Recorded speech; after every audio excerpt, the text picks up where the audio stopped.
इधर राहुल अलाप रहे थे वोट चोरी का राग, उधर हरियाणा सरपंच चुनाव में पकड़ा गया बहुत बड़ा खेल। जो 3 साल पहले हारा चुनाव वो पहुंचा सुप्रीम कोर्ट तो दोबारा खोली ईवीएम, जज साहब भी हैरान। साल था 2022 का, हरियाणा में निकाय चुनाव हो रहे थे।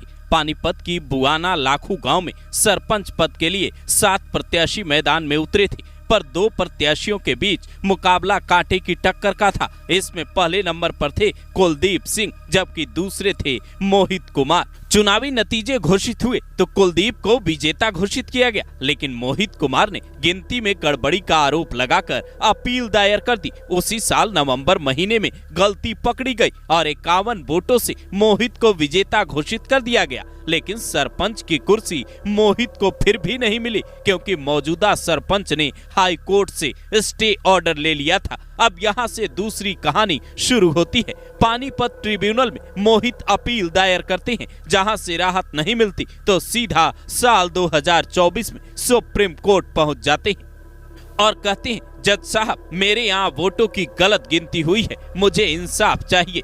जस्टिस सूर्यकांत, जस्टिस दीपांकर दत्ता और जस्टिस एनके सिंह की बेंच पूरे मामले को सुनने के बाद पानीपत के डिप्टी कमिश्नर कम चुनाव अधिकारी को 2 दिनों के भीतर मोहित को विजेता घोषित करने का आदेश देती है। साथ ही कहती है, इन्हें तुरंत पदभार ग्रहण करवाइए। अब यहाँ समझने वाली बात यह है कि ऐसी गलती हुई कैसे? क्या चंडीगढ़ में चुनाव अधिकारी का खेल पकड़ा गया? क्या यहाँ भी कोई ऐसा अधिकारी बैठा था जिसने मोहित कुमार को मिले वोट दूसरे प्रत्याशी के खाते में गिन लिए और मोहित को हारा हुआ घोषित कर दिया? तो इसे समझने के लिए वहाँ के आंकड़े देखने होंगे।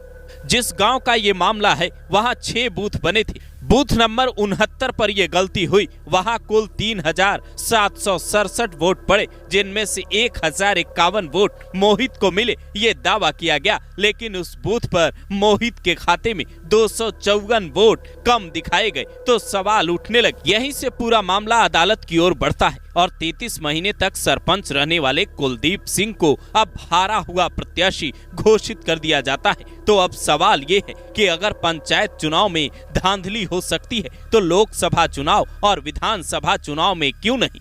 इस घटना को विपक्ष वोट चोरी के तौर पर प्रचारित कर रहा है। जैसे वाराणसी में अजय राय को कांग्रेसी कार्यकर्ता जीता हुआ सांसद बता रहे हैं और पीएम मोदी पर वोट चोरी का आरोप लगा रहे हैं, वैसे ही देश के कई हिस्सों में अब वोट चोरी को लेकर प्रदर्शन भी हो रहा है। लेकिन सवाल है, इन आरोपों में कितना दम है? अगर सबूत सच्चे हैं तो फिर राहुल गांधी चुनाव आयोग के सामने शपथ पत्र भरने से इनकार क्यों कर रहे हैं? और फिर वो ये दावा भी क्यों कर रहे हैं कि पिक्चर अभी बाकी है? क्या चंडीगढ़ और पानीपत की घटना के सहारे विपक्ष पूरे देश में नया नैरेटिव गढ़ने की कोशिश में है? ये सवाल भी कई लोग पूछने लगे हैं। लेकिन मूल सवाल ये भी है कि इतनी बड़ी गलती उन अधिकारियों से कैसे हो गई जिन पर चुनाव आयोग ने निष्पक्ष चुनाव करवाने और निष्पक्ष काउंटिंग का जिम्मा सौंपा था। लोकतंत्र की इस सुरक्षा में सेंध का जिम्मेदार आखिर कौन है?